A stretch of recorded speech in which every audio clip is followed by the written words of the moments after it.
안녕하세요, 닥터마린입니다. 오늘은 저희 바뀐 병원에 새로 바뀐 가운을 입고 이제 촬영을 하게 됐고요. 오늘 오랜만에 해병대 얘기를 좀 해볼까 하는데요.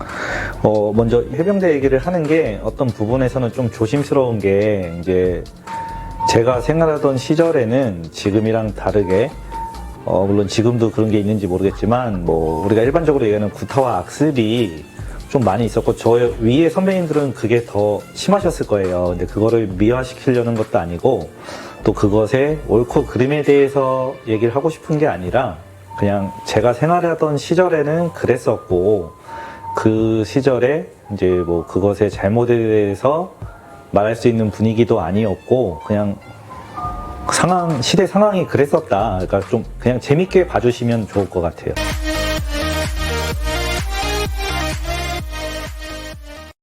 일단 훈련소를 끝나고 실무 배치를 받아서 갔는데, 쫄병은 일단 그냥 먼지 같은 존재고 시키는 것만 잘하면 되는 입장인데, 뭐 하루 일과는 그렇죠. 뭐 훈련 받고 일하고 뭐 작업하고 이런 게 반복인데, 이제 쫄병의 진정한 하루는 일과가 끝나고부터 시작이 되는데, 근데 이제 청소를 하는 데 있어서 되게 깜짝 놀랐던 게, 이제 소변기가 있잖아요.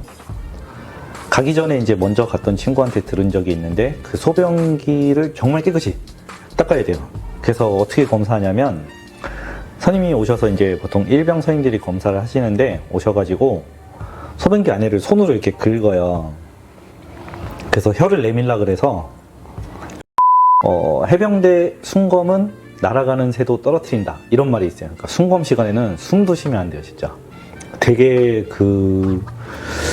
뭐랄까, 하루 중에 기압이 가장 든 시간, 뭔가 찐빠가 나면 실수를 하면 안 되고, 당직사관님이 지나가실 때까지 경건한 시간.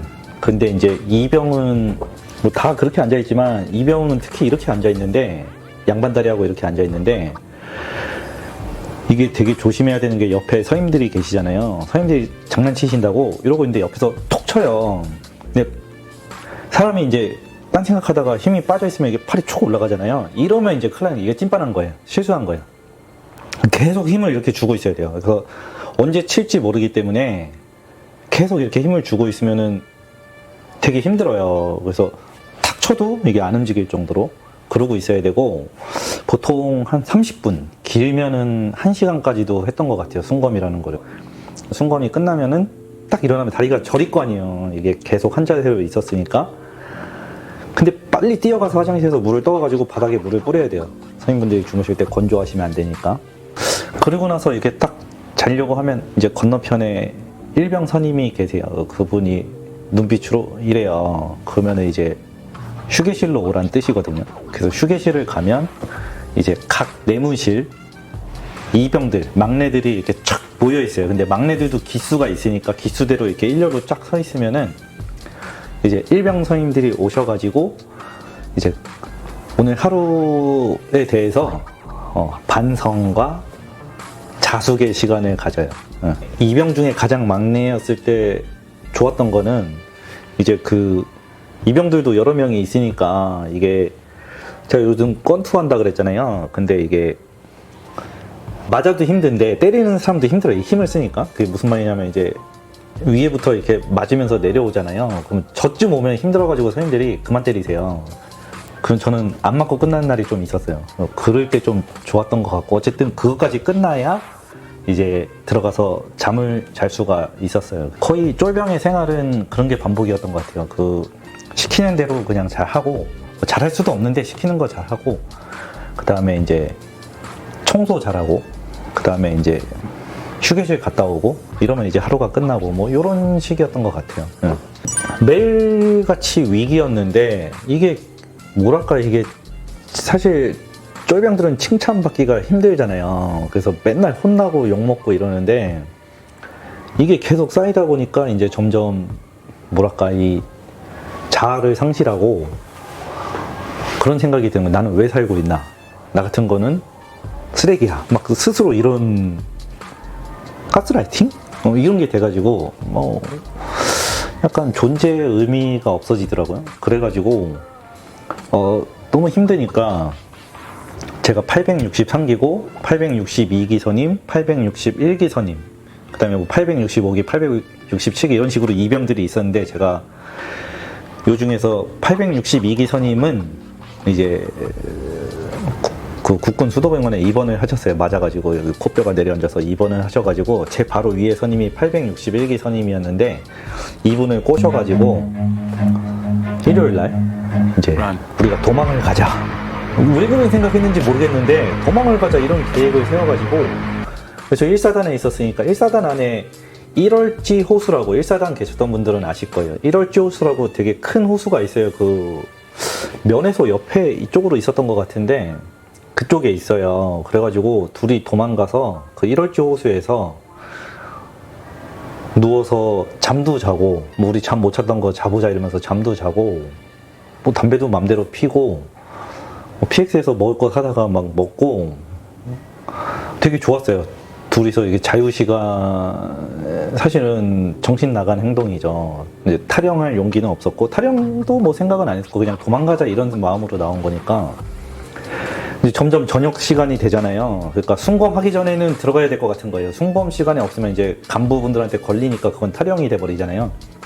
그래서 들어가기 전에 이제 부대로 전화를 했어요. 뭐, 필승 이병 김현수입니다. 그러니까 하필 또 제일 무서운 선임이 받으셨어요, 전화를. 어디냐 그래서 부대 아니다 이랬더니 일단 들어오래요. 들어오면은 아무 일이 없을 거다. 사실 믿진 않았죠. 들어갔어요. 그 후의 일은 정말 상상에 맡기겠습니다. 정말로 되게 힘들었어요. 되게 힘들었는데 사실 잘못한 거죠. 그렇다고 힘들다고 이렇게 나가고 그러면 안 되죠, 이병이. 그래서 그게 가장 위기였던 것 같고, 그 후에는 뭐 크고 작은 일들이 있긴 했지만 뭐 그래도 잘 보냈던 것 같아요.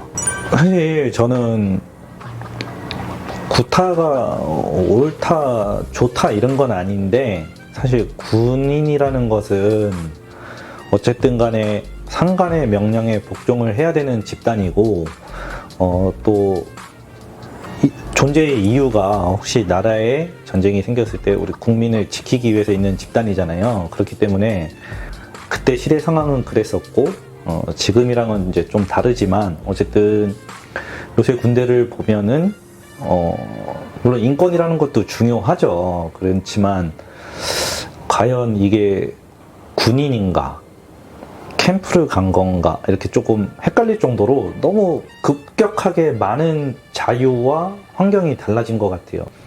어떻게 보면 이제 훈련소라는 거는 민간인에서 군인이 되기 위한 개조 과정이잖아요. 그게 저희 때 6주였는데 지금 몇 주인지 모르겠네요. 하여튼 그 과정인데, 그 과정에서는 절제도 할 줄 알아야 되고, 어떤 금기사항이라는 것도 지킬 줄 알아야 되고, 이러면서 이제 변해가는 건데, 말씀드렸듯이 이게 너무 급격하게 갑자기 변했기 때문에 잘못된 부분이 있으면 고치는 과정도 필요하고, 이제 수정하는 시간이 필요한데 그런 게 없이 그냥 모든 게 다 바뀌어버리니까, 그래서 또 한편으로는 단점도 더 부각이 되는 것 같아요. 핸드폰을 줬기 때문에 좀 더 연락을 자주 자유롭게 할 수 있고 좋지만, 그거 갖다가 밥이 나오면 사진을 찍어서 엄마한테 보내가지고 엄마 오늘 밥이 이렇대요 이러면은 엄마가 부대로 전화해서 중대장님한테 우리 아들은 뭐 저탄수화물 고칼로리 식단을 해줘라, 이런 말도 안 되는 소리를 군대에서 해달라고 하는 얘기를 들었어요. 그 군대 왜 보내신 거예요? 그럴 거면은 군대라는 거는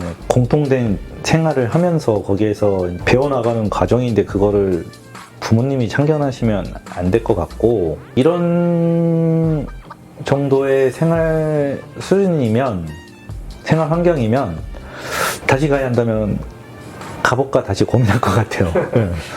저는 9,800원, 이병 때 9,800원이었고, 병장 때 보너스 받아도 2만원 초반대, 그 다음에 뭐 훈련수당 받으면 좀 더 많다 이랬는데, 그때에 비하면 지금 급여가 엄청 많이 오른 거긴 한데, 문제는 이거잖아요. 병장이 되면 더 많이 받는다고 하는데 간부나 장교분들이랑 비슷하거나 어쨌든 역전되는 상황이 올 수도 있다고 하더라고요. 그러니까 이게 잘못된 것 같아요. 그러니까 그 정치인들이 문제죠. 표 받으려고 월급 올려버린 부분이 있잖아요. 그러려면 간부나 장교분들도 개선을 해줘야지 병들만 개선을 하면 형평성이 안 맞잖아요. 그리고 이제 어떤 유튜버분이 방송에서 그러시더라고요. 병들은 식사가 공짜인데 간부 장교들은 삼시세끼 자기 돈을 내고 먹어야 된다. 훈련 가서도 훈련 가서 먹는 식사를 자기 돈으로 나중에 월급에서 빼고 나온다 이러더라고요. 그 형평성에 맞게 급여 체계가 개선이 돼야지 무조건 뭐 전 정권에서 뭐 얼마 주기로 했다 이래가지고 그걸 지키려고 무작정 올리는 거. 그 다음에 또 하나는 요새 학군단이나 군의관을 안 가려고 하는 게 병들은 복무기간이 줄었는데 학군단이나 군의관, 장교분들은 준 게 없어요. 그러면은 이걸 가려고 하겠냐고요. 뭔가 메리트가 없잖아요. 병들의 처우만 너무 개선할 게 아니라 이게 형평성에 맞게 개선이 돼야 될 것 같다. 이런 생각을 좀 해봤어요. 해병대를 가서 후회했다고 하는 분 한 번도 못 봤거든요. 저도 제 주변에도. 없어요? 저 후회 많이 했는데요. 그런 생각을 맨날 했던 것 같아요. 왜 왔을까? 쫄병 때 맨날 했던 것 같아요. 내가 왜 굳이 여기 와서 내가 이런 욕을 먹고 물리적인 예쁨을 받고 이래야 되나 이런 생각 많이 했었죠. 그렇지만 이거는 자신 있게 말할 수 있는 게 모든 해병대 나오신 분들이 이렇게 말씀을 하실 거예요. 해병대에서 배워온 거는 내가 이제 포기하지 않고 할 수 있다라는 정신적 자신감, 정신력 이거를 배웠고 그것이 내가 살아가는 데 있어서 굉장히 큰 도움을 준다 이런 말을 하실 거고 저 역시도 그걸로 인해서 해병대 가서 많이 다치고 또 안 좋았던 추억도 있고 그렇지만 좋은 추억이 훨씬 많은 거고 또 정신적으로 더 강해졌기 때문에 지금의 자리에 있지 않나 이렇게 생각을 합니다. 이제 할 수 있다는 자신감에 대한 정신력 그거를 배워왔다. 또 그게 저에게 큰 힘이 된다. 이게 해병대의 장점인 것 같아요. 오늘도 여기까지 시청해 주셔서 감사합니다.